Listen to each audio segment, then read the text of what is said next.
I want to learn to surf. I've been saying that since I was a kid.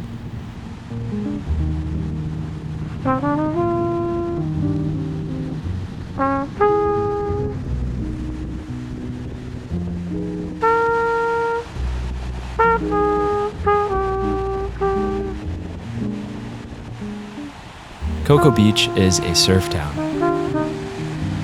home of Kelly Slater, Ron John, and some of the best surf breaks on the East Coast. At least that's what I've been told by people who seem to know what they're talking about.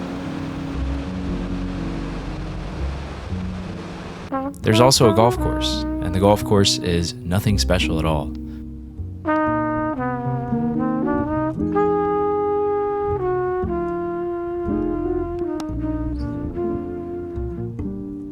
In this setting, that's as sincere a compliment as I can offer.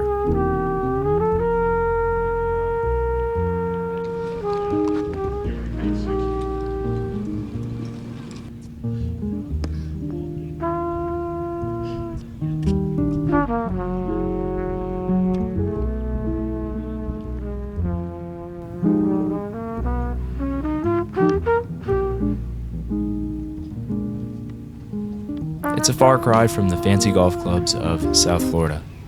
And it'll never be mistaken for the championship venues found further north.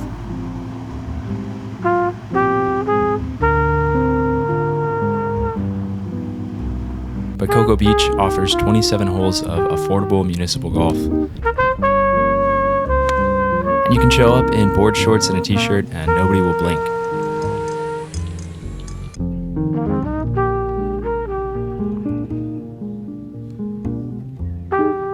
And when the sun sets over the river during a twilight round, it's hard to imagine being more content on any other golf course.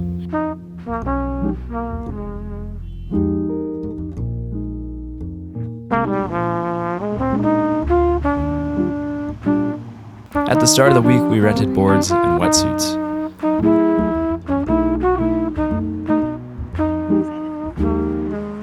I decided to make this visit the one where I learned how to surf.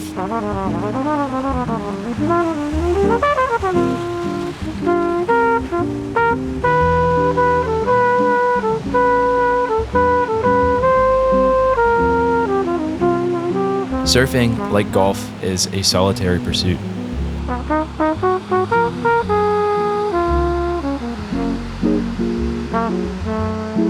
For as social as both can be, the act of performing each discipline falls entirely on the shoulders of the performer. There are no teammates to hit the shot or surf the wave for you. And like golf, surfing requires sound technique that can only be revealed through years and years of repetition and failure.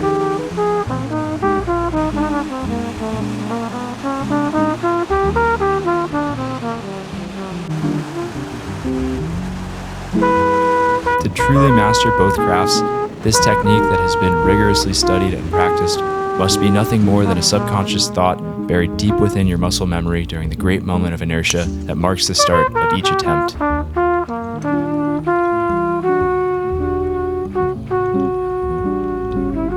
From there, surfing and golf are vastly different in their end. Surfing is a far more open-ended pursuit than the game of golf.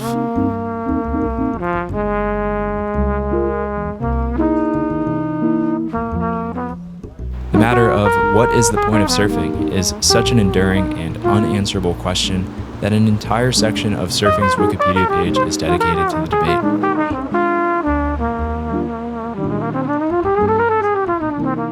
As I floated around in the ocean in between reps of fumbling with the rental board and fruitlessly attempting to ride knee-high shore chop, I wondered what surfing would be like if there was a scorecard and an objective. And I wondered what golf would be like if there wasn't.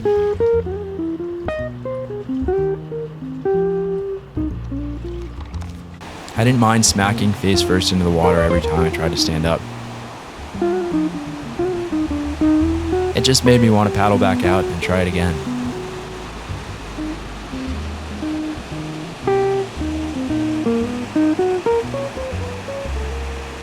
Once upon a time, I think golf was like that for most people. I remember summer clinics as a kid having no care of where the ball went, just chasing the feeling of hitting it on the screws, again and again and again, just to get it right once.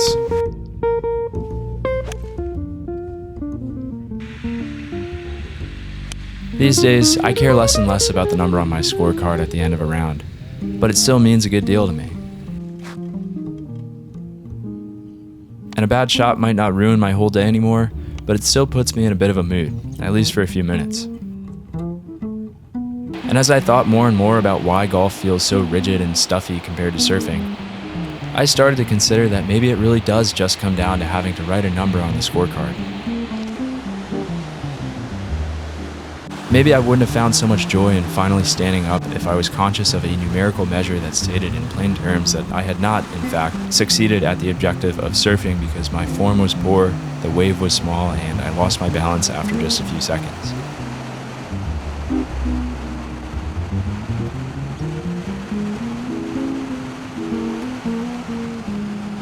And maybe at the end of it all, using the little pencil to write a number on your scorecard at the conclusion of every hole is as cosmically pointless as everything else. And in the abstract, the difference between a good score in golf and a bad score in golf is not just insignificant, but entirely impossible to define because, really, how could it possibly matter? And maybe if I truly understood that, I could appreciate golf as an open-ended pursuit, no different than surfing, where the only thing that matters is that you keep paddling out. And the point of it all is up to you and you alone to decide.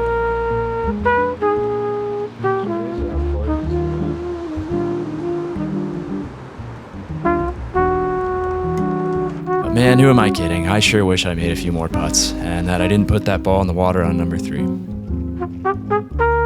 Oh well, at least I managed to catch my first waves.